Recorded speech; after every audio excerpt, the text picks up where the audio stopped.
Hello, everyone, and welcome to episode 3 of Exotic Ward Conversations with Sam and Adam. I'm Sam, the owner of Exotic Veterinary Nurse Training, and this is the lovely Adam. Hi guys, good to see you again. So, today we just wanted to add a little bit of a trigger warning at the start. We are going to be talking about mental burnout and mental health in the veterinary industry. So, if there is anything here that will potentially trigger or upset you, feel free to skip this episode. But we'd really appreciate that if people could listen because it does contain some valuable information. And hopefully, we can learn a bit of self care through this as well. Adam, how do you perceive mental burnout? So I think it's a really complex question and one that I think we could spend honestly hours and hours about. As you said, we've already been discussing it a little bit outside of this just to make sure we try and do a thorough job. Burnout is effectively, in the simplistic terms of how I perceive it, is where you just literally reach such a state of exhaustion from stress that you cannot physically do anything more. You've hit your wall, the wall has broken you as such, and therefore that is it. In that moment in time, you've hit the limits of your physical ability to cope. But I think it is a complex definition. It's not as simplistic as that. And lots of people have different levels of burnout. Sam, do you agree with that definition? Do you think it's wrong, or do you think there's other things to it? No, I think that's very accurate that you just cannot do any more than you possibly have. I should probably say, obviously, we are vet nurses. We're not psychologists or psychiatrists. We both have had experiences of a little bit of burnout and mental health issues related to the industry. So we're talking from a place of experience. But if you do have further questions beyond this podcast, please consult your professionals and we'll go through that right at the end. But no, I think you hit the nail on the head there. I feel that it is when you get to the point where you are that exhausted that you're feeling negative towards your job, you've got a reduced performance, and some people can even stop sleeping, have chronic physical pain as well, which I don't think a lot of people realize that it can manifest physically. It's not just a bit of stress that a lot of people think, it is physical. No, absolutely. And I think there's this hopefully slightly old school perception, which for some reason we in veterinary and nurses seem to hang on to. In my opinion, we seem to hang on to that it's a sign of weakness, but it, like you say, it does physically create a physical impact on your health, which does prevent your place of work. It's really good to note that because I bet there's people listening or have had these kind of pre full on burnout symptoms and they're like, oh, I'm getting more headaches or I'm getting joint pain or something like that. And actually, it could be a warning sign of potential burnout. If the industry is stressful, let's not be around the bush. Yeah, definitely. And it's like you said, it is definitely not a sign of weakness. It actually a sign that you've been strong for too long. Mm. So Emma is going to be talking at the 2025 Exotic Vet Nurse Training Conference. She's going to be talking about surviving burnout as a vet nurse, my story. So Emma was someone that I looked up to my whole career, my early career. When I would write an article for the journal, I would reference her work because it was abundant. It was everywhere. And I really thought that she was amazing. And then when I got in touch with her through a colleague, she was head nurse of a wildlife hospital, and I just thought she was the bee's knees. So moving on a few years, I contacted her asking if she wanted to do a webinar, and she actually said to me that she didn't feel that she could give anything. And I thought, this is crazy. You've got all this knowledge. And she, at the time, said that she was feeling burnout and she didn't feel good enough and she felt like such an imposter. And it really, really upset me because I had looked up to her so much through my career. It really upset me just to hear that it had affected her. And going on through my career, I've found that there's a lot of high achievers that are experiencing burnout as well. And it seems to be that they're more at risk. The more passionate you are, the more hardworking you are, the more you're going to be at risk of this. Yeah, no, absolutely. And I think, I just want to highlight that I respect Emma highly, massively. I've been lucky enough to meet her a few times in person, and to hear her, like Sam says, saying those kind of comments is a shame. What I personally feel at times the industry does have within veterinary as a whole, this perception that absolutely we get involved for the animals, we do it for the love of the animals, but therefore we're then obligated to put them ahead of our own personal health. And I think that is a big challenge that I think the industry is getting better, but still faces. I don't think we're there quite yet. It's very common in the human health industry. And I personally think that we do face the same thing within veterinary for sure.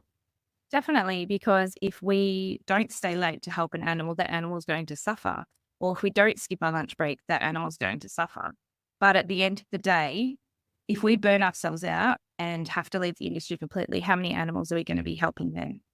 In this industry, yes, there are going to be days where you have to stay late or have to skip a lunch break, but that shouldn't be the norm. That should be the exception. And if it's not the exception and it is the norm, it feels like there's something institutional that needs to change. Yeah, absolutely. And I think that's the key, isn't it? That when we're discussing these kind of topics and discussing individual burnout, fortunately, it is driven within the role itself, where your employers, be they private, charitable, rescue center, whatever it may be, have a big impact into your ability as an individual to potentially cope with stress / eventual, hopefully not eventual, but eventual burnout. Because if the groundwork isn't in place to provide you a supportive environment, to give you those breaks, to give you the opportunities to just take a breather from one stressful period to the next, then ultimately it's going to speed up the process. And it's very interesting that a study, I think it was 2016, where they did a study of all veterinary surgeons and veterinary nurses. I'm going to touch on the veterinary nurses side, just given the podcast, but they were saying that those that have been in industry or within a same employer for 5 to 10 years were at much higher risk of burnout within that practice than those that have been there less than 5 years, but also those that have been there more than 10 years. So what they were saying is if you're less than 5 years, you're still on your initial new job buzz. If you're there 5 to 10 years, obviously you've been there a while, it's finally having an impact. And then those that have been there for 10 years plus is more those that are perceived to be unable to tolerate the environment had left. You are literally one of the last ones standing. So you found a method to cope within that environment, which I think is really quite shocking, because you're almost putting a research deadline on people's longevity within individual roles, which, you know, if you love your job, those listening to this podcast, obviously you're in zoo, you're in exotic wildlife. If you love your job, for many, this is the be all and end all. There's no other alternative. So then you're almost feeling obligated to stay and think, am I the problem? Am I the reason why I potentially can't cope with this environment? Which I think is incredibly sad. I think it's incredibly sad. Yeah, definitely. And you're completely right. If you finally get your job in exotics or zoos or aquariums, wherever your dream job is, it's not as simple as saying, this job isn't working out, I'm going to go 100 meters down the road. That is it. Yeah, absolutely. So what are the kind of risk factors that you see? I know that you've touched on a few, but are there any other risk factors that you see? So I think the eventual burnout or the potential for eventual burnout, it all starts with stress factors. Like, we're in agreement with that one. So like I said before, we've touched on this quite a lot. So we're just trying to remember as well what we discussed about the podcast and what we have in. Yeah, bear with us on that. So I think stress in the very industry itself no matter what we do, there's always going to be an element of stress because there's an element of unknown. But I think all nurses pretty early on figure out whether or not the industry is for them. Pretty early on, whether they're going through training or if they're an ACCA or a patient care assistant or something like that to start with, they know if they feel this environment's good for them. And most, I think you'll agree, say it is. So then we have to look at the other reasons, because we're going into the industry knowing there's going to be the skip lunches, potentially the emergency cases, the sad cases. But over time, these can add up. And if we're going into 5 euthanasias in a day, or we're going into 3 crashes, we're going into a week's worth of skip lunches, 2 weeks worth of skip lunches, plus the overtime and everything like that, often in the industry, we don't see back in its truest sense. All of these little things begin to edge into your personal life. You may miss day parties with family and friends. You may miss opportunities to finish work on time and go outside with your partner, or whatever it may be, spend time with your kids. Because of this negative impact, it begins to create a negative spiral, so that consciously or unconsciously, you begin to associate work with a negative place. And therefore, you can't always turn the switch off that you're going in negative, even if you don't mean to at the start. I've seen it quite a lot of times where people start off with best intentions. And this is the thing, they always start off with positive outcomes, but over time, these constant negative cycling just causes a state where you just can't physically get yourself out of the hole. And that's not to say that it's your fault for being in the hole in the first place in any way. Obviously, there is a bit of individual personal responsibility and a bit of safeguard and a bit of border limits, but the role can be incredibly demanding, and it is the duty of the employer, the centre, or whatever you're doing to try and help you to cope with those methods. In Australia, in the last couple of years, we have a government organisation called WorkSafe. They are in charge of, following up if you break a leg at work. They come and make sure that it's safe for you and work out why it happened and how to prevent it. They have just brought in new laws about psychosocial hazards as well. So if someone becomes injured at work mentally, they go in and they work out why it happened and how to prevent it. It is really important that employers are aware of that, and it's becoming more accepted that they are in charge of our mental health as well. Yeah, no, absolutely. We have a similar concept over here called occupational health, whereby an employer can utilize a third party called OccuHealth, funnily enough, to do an assessment and everything. But that is employer driven. You can't really self-refer to occupational health in many instances. You must rely on your employer, which could potentially lead to issues. I'm quite lucky the employers that I work for are very good with it. If I say I believe somebody needs a referral, they're pretty good, they do it. But obviously I could understand why that would throw up potential blockades for people, especially if you're having issues with the line managers or whoever it is that you need to refer for occupational health effectively. No, career progression is another big one as well that I see, especially with people wanting to get into exotics. So if they're working cats and dogs and they really want to start working with exotics or start working with wildlife that comes in, but there's just no opportunities, that's when they're going to start feeling that they're not achieving anything in their clinic as well. Also, the obvious low wages and lack of support and training. So leadership, again, as we mentioned last week, leadership is super important, especially in this industry where there isn't a lot of traditional training in formal education settings. And I think those ones are, I'm sure we're both hoping that anybody listening to this podcast can automatically go, yeah, these are some of the factors that I face. And I think one of these, when we're in discussion with regards to mental health and the potential mental burnout, is that a lot of the times you can feel like you're not good enough, or you can feel it's just you. And even though all the statistics in the world show otherwise, all of the different voices of colleagues, if you ask them, say otherwise, it's still a very individual experience that people have to go through. And I think if we can get people to think, you know what, it's not me before this state happens, which hopefully it won't to everybody, but if it does, then I really just hope that people just take that moment to remember this is not always a unique experience to yourself. Obviously, situations and stuff like that can be unique to the individual, but the idea of this reaching this physical, mental state of burnout, lots of people have it. It's very industry wide, and we're not sitting here slating the veterinary industry. Otherwise, we wouldn't be doing this podcast. We both still wouldn't be employed by it, but it is something that everybody will probably, in all honesty, go through at some point. And having that awareness that you wouldn't be the first, and unfortunately at the moment you won't be the last to go through, I think should be a really useful tool. And having quite an open environment to allow people to discuss it, albeit professionally and properly, I think is a really important step as well. Yeah. So leading up to this podcast, I knew that this topic was coming up for weeks now, and I've been spending weeks trying to decide whether I would be sharing my story and how much of my story I'd be sharing. But quite a while ago, I was experiencing burnout, and it manifested in not sleeping, crying all the goddamn time at work, outside of work, in the car. I even cried once at a petrol station and they gave me free coffee. So that's a life hack if you ever need a free coffee. And it meant that I had to take a year off veterinary nursing. And at that point, I thought that was the end of my career. And I had spent my whole life trying to achieve getting where I was. And I still had many career goals ahead of me. So I struggled a lot with identity crisis afterwards, thinking, who am I now?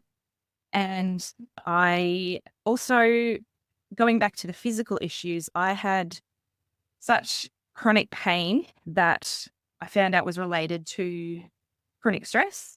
And I even had to have surgery to have an organ removed just because of the physical pain that I was experiencing, that stress. So I don't want to share this information just for the fun of it because it's not easy to talk about, but I feel that it's really important that it can happen to anyone. I have a lot of people say to me, I have imposter syndrome. What do I do?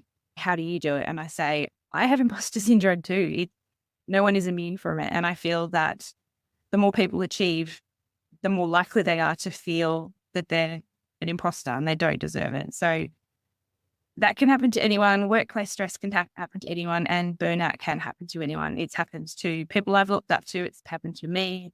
And it's not something that you can get over in a week or 2 weeks. Had a full year off clinical nursing till I finally got back to a point where I could go back and do clinical nursing. But it is a massive life event, and it is something that needs to be taken seriously. So when I'm working with younger nurses or newer nurses and I see them doing the same things that I did, not taking their lunch break, staying late, or just putting up with things that aren't ideal, I'm very vocal in saying you need to protect yourself. But it's a little bit hard because when I was that age, I thought I was invincible too. So I am here to tell you that you're not, and it may not be a problem 6 months down the track, a year down the track, but it will be something that if you keep going that route, you will experience eventually.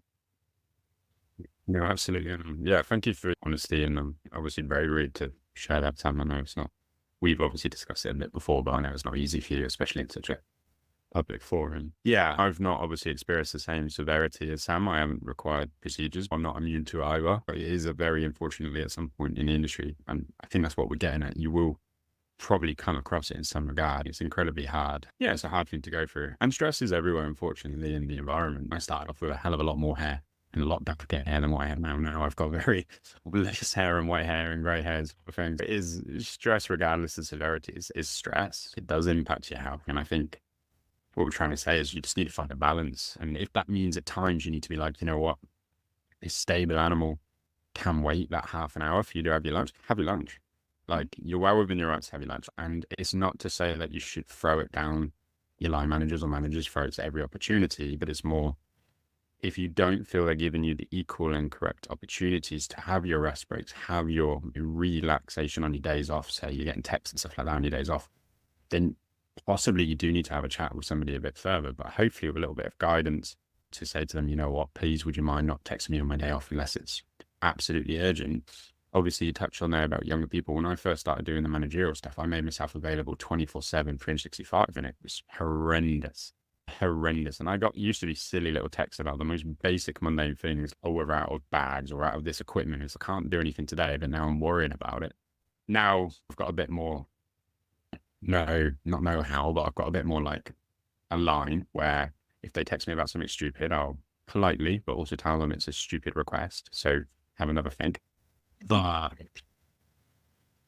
if it's something more serious, then of course I'll address it. I think that's the thing. It's regardless of level that you're at, whether you're a new nurse, experienced nurse, manager, whatever it may be, you need to have some kind of boundary within a professional capacity. Otherwise, you're not helping yourself. And ultimately, you're also, like we've touched on, not helping the very animals you came in to work with to start with. If you have to leave the industry, then they've lost an excellent resource with potentially years and years of experience, which is going to take years and years for somebody else to gain that experience back, if they ever can. So it's important to just bear that in mind. That, and we are talking about long-term burnout, but even in the short term, if you are staying late and you're working through your lunch break and you're working at full capacity 7 days a week, you are going to be tired. And they say you shouldn't drive when you're tired because it's the same as driving drunk. It's the same with your animals. If you are doing anesthetics tired, it's the same as doing your anesthetics drunk. So just really look after yourselves to look after those animals.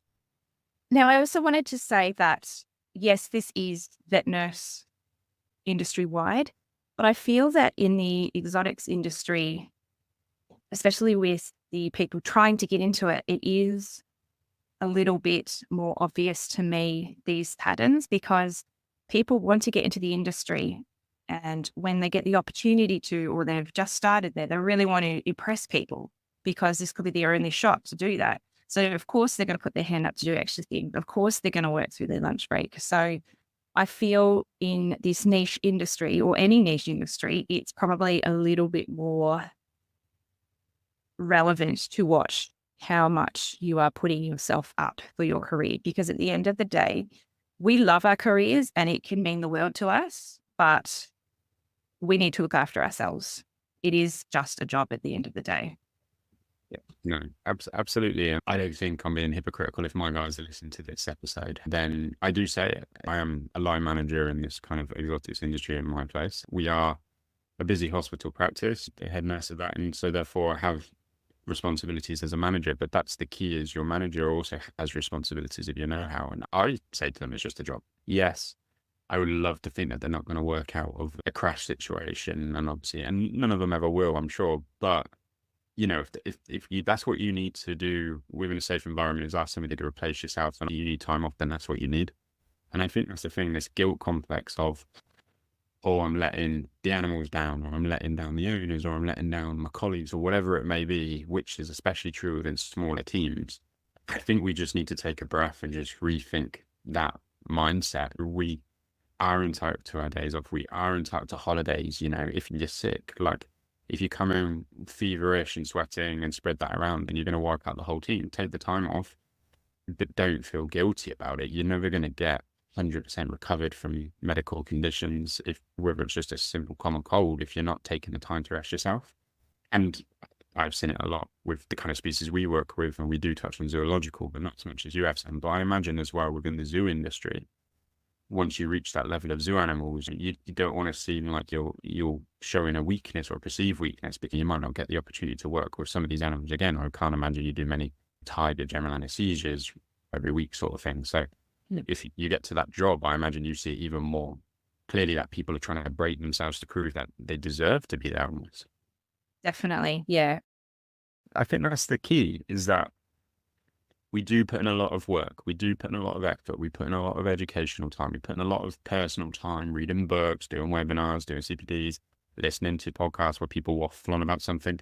People do a lot outside of work. And to get to the level that you want to be at, that is a very individualistic journey. And it's right that we as professionals maintain our knowledge and our skill set. Absolutely. It's integral to development and ensuring the best care we can give. But by the same token, there must also be the balance and understanding that you will never be able to do the best job if you are burning yourself to the ground. And I've seen it all the time. And I've seen it within very experienced nurses, very new nurses, personalized stress with people that then led to reactions you don't expect.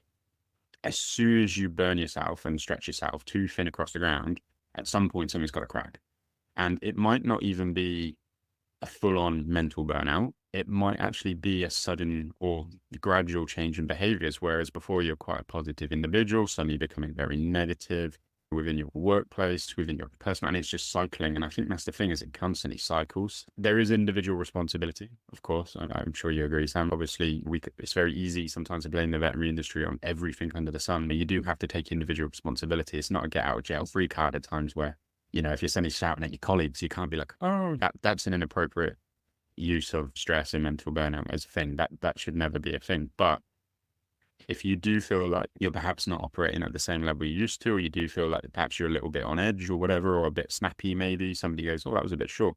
Maybe that could be a very early warning sign that you just need to take a little breath, take a step back and have a look at what's going on. And if you are studying for exams or doing courses and you're doing this and this, or you're locating everywhere to make ends meet financially, then maybe you just need to find a balance and figure out what little tweak you can change to help yourself in that regard. Because short-term pain, long-term gain, unfortunately, in this setting is not right. It's more short-term gain is going to equal long-term pain effectively. Yeah, which hopefully nobody will get to, but unfortunately, without those kind of steps of individual responsibility, it might happen. Yeah. So it's not just you need to do this for yourself, it's for your family as well. I know myself, when I was going through my challenging time, my son was a lot younger and he started having some behavioral changes because I was bringing my subtle behaviors home that I didn't realize I was as well. So it's definitely far reaching. As we keep saying, It's an individual journey. Everybody goes through it at some point, but how they feel it and perceive it, and obviously what occurs, unfortunately, is very individualistic. But it does have an impact on people beyond yourself. And I guarantee most people listening to this podcast will be thinking, oh, it's going to have an impact on my work thing. Yeah, that's important. But also, like Sam touched on bravely there, has an impact on your personal life. If your relationships with your kids, your family, your partners, your friends, you might suddenly find yourself being withdrawn. You might find yourself suddenly saying no to social events. You might suddenly find yourself not enjoying going to different places. If you like to go out to see sports games to work out frustration, and that's great. If you like to go to music concerts, if you like to just go for walks or go swimming or whatever it is, making time for that for yourself is really important. And it might not be able to be every day. I don't live near the coast, so I can't go paddleboarding every day. But if you can do that on a frequent enough basis, that when you have got your days off, if you just leave your phone to one side, the easiest thing, if it's your day off and it's not an emergency and you're not on call, obviously, but if they're just bugging you on your day off and it shouldn't be, just leave your phone at home. Because I think technology as well is also a really big thing to this stress and this burnout. I mean, I'm sure you've had it, Sam, where you've been involved in work WhatsApp groups, for instance. Oh, yes. Which over here in the UK is not encouraged at all for various reasons, but it's very tempting, even on your days off, to flick through those messages because you suddenly see you've got 20, 30 notifications of outstanding messages. So even on your day off, you're still, in a way, keeping an eye on work. Yeah, in Australia, there is a lot of WhatsApp groups that were just meant for social reasons. And then all of a sudden there's, oh, hey, did someone leave their coffee cup on the bench? Can you not do that next time? And then work talk comes in. I politely decline joining them, or if I have been added, I just say, look, I don't check this very often. If it's something urgent, please contact me. But like yourself, I've been head nurse and practice manager in quite a few different places. And there are times when you are needed, but there's a lot of times when you are contacted that you aren't. Yeah, just having really good boundaries like that. And not to rub it in, but I do live right near the beach. You can go paddleboarding every day. I can actually see it from my window now. Just had to get in. Wow. How delightful. So a few other things that you can do is, besides the finding boundaries and making sure that you're doing things that you love, is making sure that you also have conversations if you are struggling as well. So probably not venting sessions with your coworkers. That's probably not a good thing to do because negativity breeds negativity. But if you need to go home and say to your partner, I've had a really rough day. Can we just quickly talk about it? I don't need solutions. I just need to get it off my chest and then we can move on, just so you understand where my head's at. Bottling it up isn't a good idea, but going on and on about it in a negative way with coworkers isn't either. Another thing there's two things that I found really helpful was finding 3 positive things that happened that day before I leave the building. Say something really terrible happened that day, like a really sad euthanasia, or you made a mistake. I'd acknowledge it. I'd say, okay, that didn't go well. I know where I need to improve next time. But 3 things that went well were, I had a really nice connection with that client. I made the best blood smear and I did a really good recovery during a CPR on an animal. And then I can leave on a positive note and I can leave that negativity behind instead of taking it home and ruminating on it. The other thing that I have found super helpful for the last few years was, does this tiger have enough enrichment? So what I would do is I would pretend that I'm the tiger and I would say, okay, is the tiger getting enough sunshine? And I'd say, no, I haven't been outside in 3 days. Okay, I need to go outside. Is the tiger having enough social contact? No, I haven't talked to my friends in a few days. I'll go do that. Or is my enclosure too messy? Yes, my room's a mess. That's going to be affecting my mental health. So instead of saying, what can I do to look after myself? I take myself out of the situation and think, what would I do if this was a tiger? And I guess with exotic nurse, you could say, okay, I've got a pet rabbit. Is the rabbit eating a correct diet? No, it's been having McDonald's 3 meals a day. Okay, maybe we need to fix that diet. So I just found that personally really helpful for me. Hopefully it's not coming across really convoluted or confusing. But no, I think it's and for me, I'm not afraid to admit, I've never considered that style of thinking. And for those that perhaps do struggle thinking about themselves and because they're so used to putting others first, maybe that's for them is a really good idea of how to utilize. So it's one that I'll personally use in future. We might not encourage a tiger in my work though. I think we'd freak out if we had a tiger in my place at work. But certainly like a grumpy rabbit or a really shouty African grey, if they're talking a lot, maybe something like that would work for them. We'll have to figure it out. But yeah, it's a really good technique. Yeah, it's a really useful one. And at the end of the day, if you feel that you are struggling, you need to ask for help. There is no point in pushing on and pushing on because it's only going to get worse. Your stress level is not going to get better by building onto it.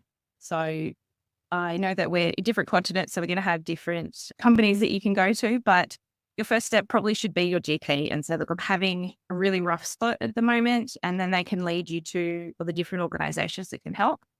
Otherwise, here in Australia, we've got the Lifeline and the AVA, so the Australian Veterinary Association has quite a big, extensive list of organisations you can contact. And more are popping up every year in Australia. There are so many places that you can reach out to, and it's not weak to do that. It's actually a really strong thing to be able to say, I am not coping and I need help. Yeah, no, absolutely. And just like Sam says, because we are on different continents and she's maybe very jealous of her having a sea view and my one is a grey wintry sky.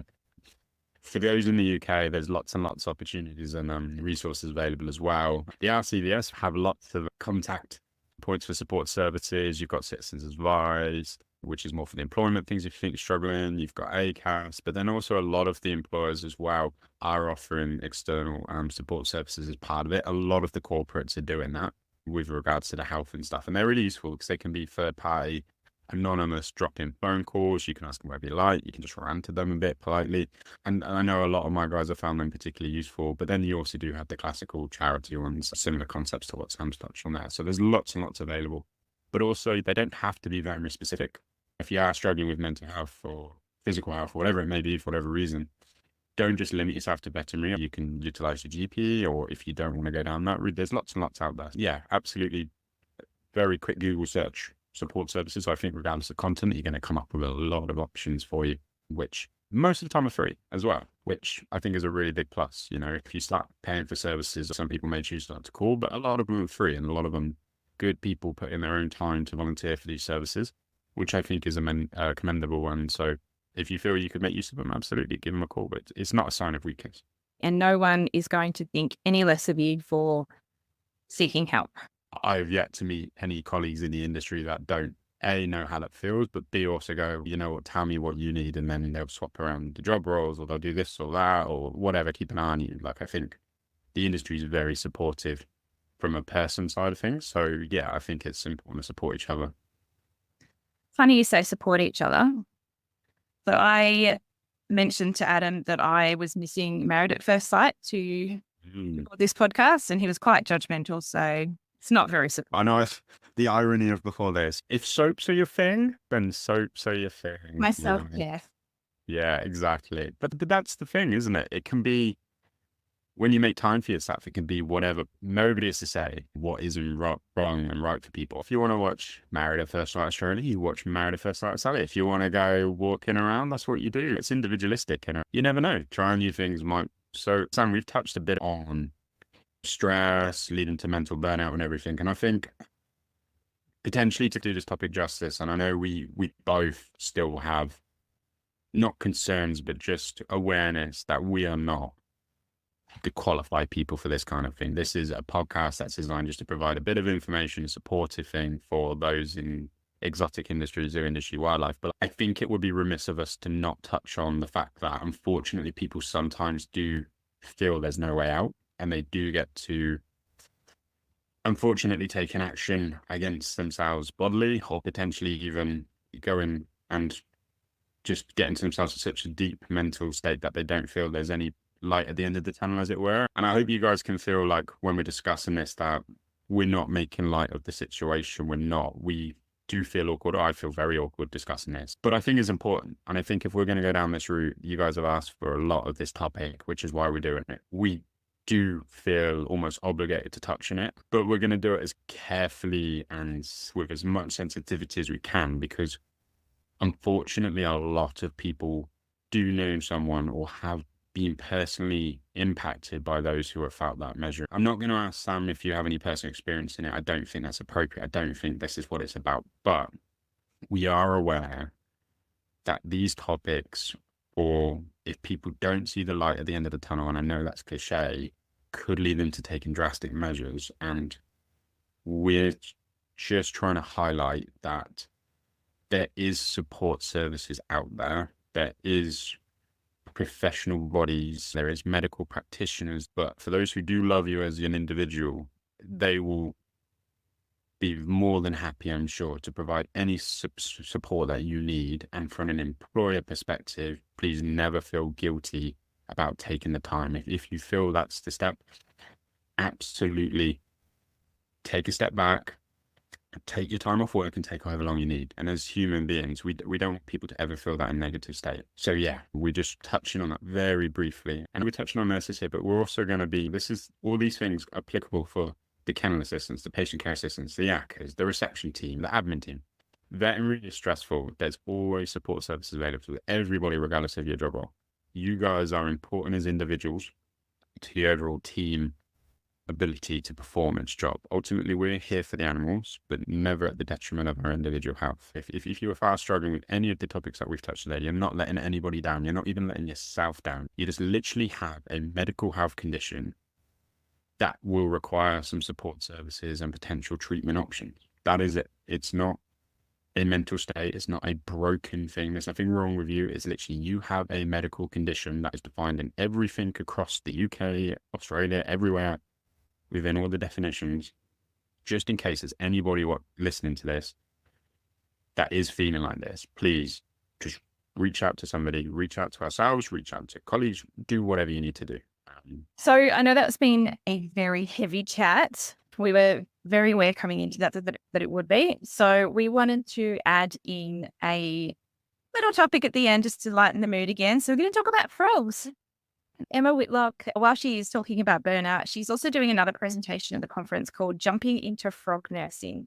I actually asked her to do this one for me because I have never had a frog presentation at the conference. So it was really exciting to see. Do you have much experience with frogs over in the UK? Is it a common pet?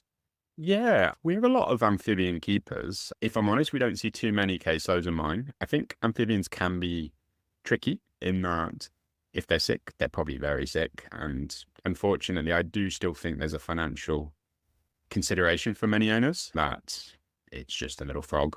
There's no point worth treating, unfortunately. But that being said, we do see a few a year. Certainly, we also get lots of wild frogs here in the UK and other amphibian sort of thing. They're largely, in my experience, they're impacted within veterinary sense by either they've eaten something or bad husbandry. I think they're quite similar to reptiles in that regard. Certainly with water quality and stuff like that is a big thing for frogs, as we know. Yeah. Yeah, no, I definitely agree. I feel that we are so in control of their complete environment that if we don't do it correctly, that's when we're going to see issues. And you're right, with reptiles as well as amphibians, it's majority of the time they come to the clinic is yes, because they've eaten something or because of their diet or their husbandry. So something that we've not provided correctly. When I was doing a bit of research recently for a textbook that I'm writing, I was looking into stress levels of frogs and I thought, how the heck do you tell if a frog's stressed? It's been really interesting learning. So there's a lot of pacing and inappetence and lethargy, which when you look into it and you think about it, that actually makes sense that they do that. I just had never seen a stress frog before. But I was looking at what causes them stress, and there's the obvious too many people around or inadequate husbandry or diet. But what I found really interesting was that the color of the background can actually cause them stress. It was an African clawed frog for them, but they changed out the background color and they found that the transparent grey and black were the least stressful, but any other color, they would show a lot of stress responses that could last up to 3 days. And they also did studies on a different species. I can't remember what that one was at all, but they spent more of their time under the foliage and the plants than they did out in the opens, which makes sense. But what we really need to be providing them is a natural environment, basically, which super simple to think about. I think it's interesting. I think it's the classic thing as you with reptiles.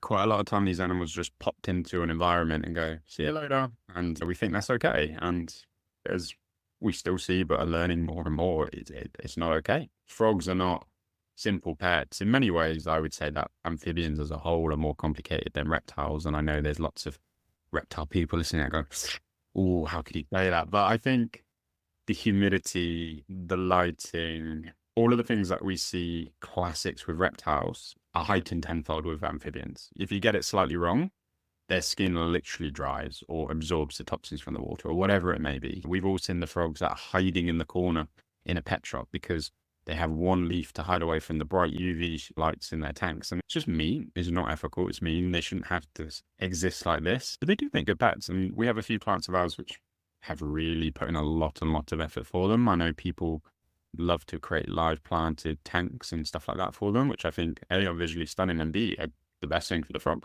You know, if the environment is as natural as possible, like you say, Sam, then I think that's where they thrive. I mean, I think it's with anything. You know, if we provide a naturalistic environment as much as we physically can, I think we're almost obligated to do so. They shouldn't be in barren environments. They shouldn't be forced to change what they are to suit our needs. If you can't provide to their needs, you shouldn't have them, period. But it's the classic thing for all species. And it's the same all the way for dogs and cats, and even the small rodents or whatever it may be. If you cannot provide it, you should not be changing what the animal needs to suit your own personal lifestyle. It's just immoral, in my opinion. Yeah, no, definitely. Don't get me wrong. I love reptiles and frogs, but I love reptiles. I'm team reptile all the way for most of it.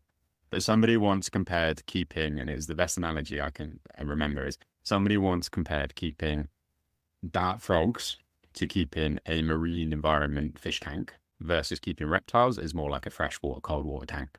And that is probably the truest analogy I can think of. It can be so complex if you're going to do it. Reptiles are complex, but frogs are like another level, especially when you want to do it correctly. Like you say, display animals, you want the perfect mini rainforest. I think, actually, can you guys get dart frogs over there?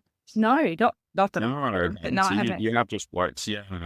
I think we can in the zoo industry, but yeah, definitely not in the Yeah. entry. So over here, we get a lot of access to dart frogs and stuff, and people love them. They're frog, but that obviously creates its own problems. I think, to be fair, one of our commonest starter frogs are the white tree frogs, which are your Australian frogs. They're quite commonly seen as the starter frog here in the UK, but yeah, they're not. I still don't think they're a starter species. Yeah. Some people do it very well. Don't get me wrong.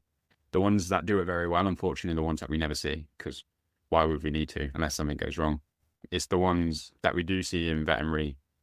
And I think that's probably why we also get a little bit judgy as well, in that if things go wrong, not everybody brings them in, but if they do, then you're a bit like, how would you set up? But then I think we need to take a reminder that they have brought in that animal for treatment. Yeah. And therefore, hopefully, they'll make improvements and going forward. But I think that's across all species, the birds, the small mammals, the reptiles. If they're asking for help, which is what the heavier topic on with the board, they're looking to make improvements. If we can guide them and improve it for that animal, great. That's what we should be doing. Yeah, definitely. I think that if they don't know better, then they can't do better. So if they come to you and say, you ask them and they haven't been providing the right humidity or the right heat, we can't say, you're a terrible owner, you don't deserve frogs. We say, okay, this is how you do better from this point onward.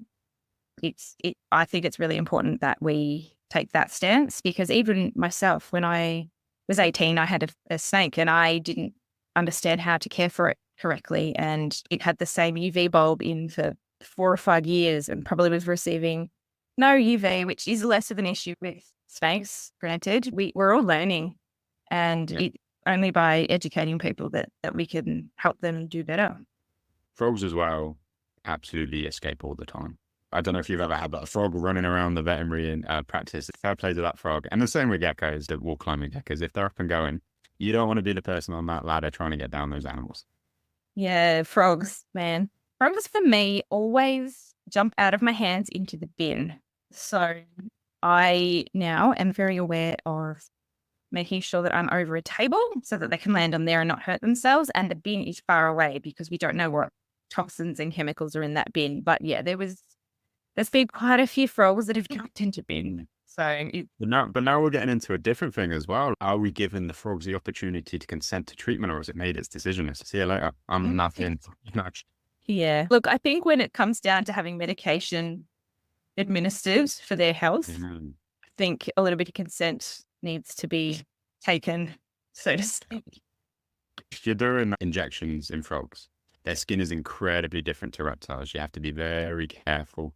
You have to use the vinyl-free gloves to protect their skin. You should be moistening everything you touch with the correct water. You shouldn't be using any kind of soap-based things to clean your hands before. There's so many easy ways that we could potentially cause more damage immediately to their skin region, especially by trying to do the best that we can. Even a little bit of rough handling, even a bit of physical restraint, the skin can tear very easily. And generally, frogs are quite small. We're not on about 5-foot snakes. We're on about a couple of inches of frog. A white tree frog is probably the biggest type of frog that we routinely see here in the UK. And they're about the length of a pen, roughly. They're not big animal.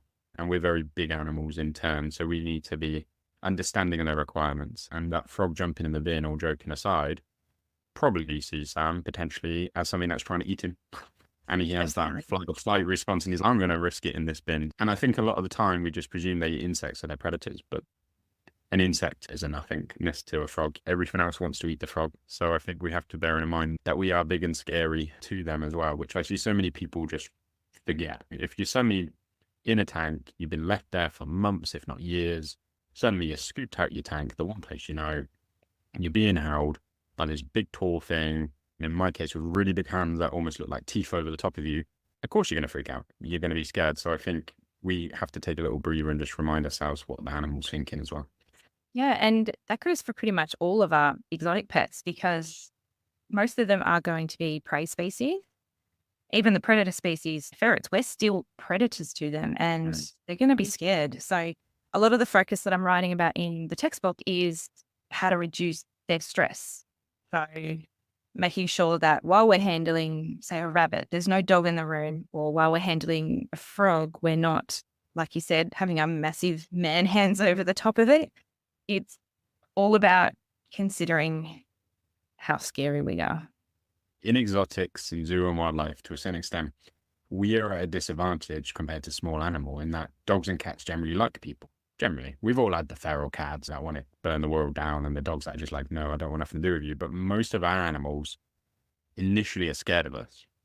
And they probably will be scared of us throughout the entire stay if they're staying in hospital because we're giving them injections, we're restraining them and so forth. I think it's just reminding ourselves that they're way more scared of us than we are of them, but also not expecting them to act like a dog. We're not expecting them to come over and say hello with their tails wagging. We're not expecting that rabbit to enjoy seeing you. If that rabbit thumps its feet on the floor of the kennel and we go, oh, it's just a grumpy rabbit. It's probably a scared rabbit. It's probably trying to scare us away. And just having that know-how, that just to take that bit of extra time just to show them it's not all scary is the best thing. And it's the same with the bonded parrots. The parrots that are bonded with one owner stays in that house for 20, 30 years. Suddenly it's taken out the house, the owner's not there, and we expect it to eat straight away on its own. It's just never going to happen. Never going to happen. So everything that we see is scared, and we should try and empathize as much as we physically can to make it as, I don't use the word endurable, but tolerable as much as they can for them during their stay with ourselves or treatment, whatever it may be. And that's why I try and shy away from that snake showing aggressive behavior. I try and say it's showing defensive behavior because it's not wanting to eat a fool, it's trying to protect itself. Yeah. No, absolutely. And it's respect, isn't it? It's as soon as you move away from this animal is a pet to this animal is a being in its own right and we should respect it as an individual, I think that's when a lot of mind shifts change, especially whether it was an elephant all the way down to a little frog. If you show respect to the animal, then you're going to have a much more likelihood of positive outcomes for sure.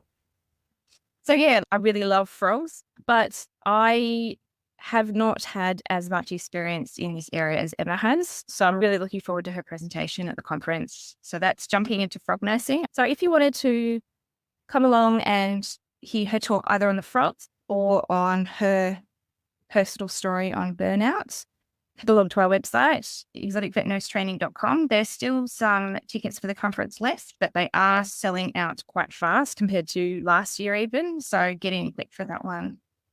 I know that today's been quite a heavy topic, but hopefully with the palate cleanser of the frogs, we have left you on a happier note. I just wanted to reiterate that if you are struggling, that you need to speak up and ask for help from someone. Thank you so much for joining me today, Adam. As always, it's been a pleasure having you to bounce off, and it feels like I've had a little mini therapy session with you. So that was Oh, lovely in itself. you're welcome. My invoice will be in the post, don't worry. Next week, we're going to be talking about the challenges of wildlife. So we all know that there are improvements to be made with wildlife that presents to our clinics. And we're going to be discussing a few of the challenges that we have found and maybe a few solutions. And we're also going to be getting on Bo Purdy, who is a wildlife carer. So we're going to get things from his perspective and a few things that we can work on together to achieve the same goal, basically. So thank you for listening yet again, and we'll see you next week.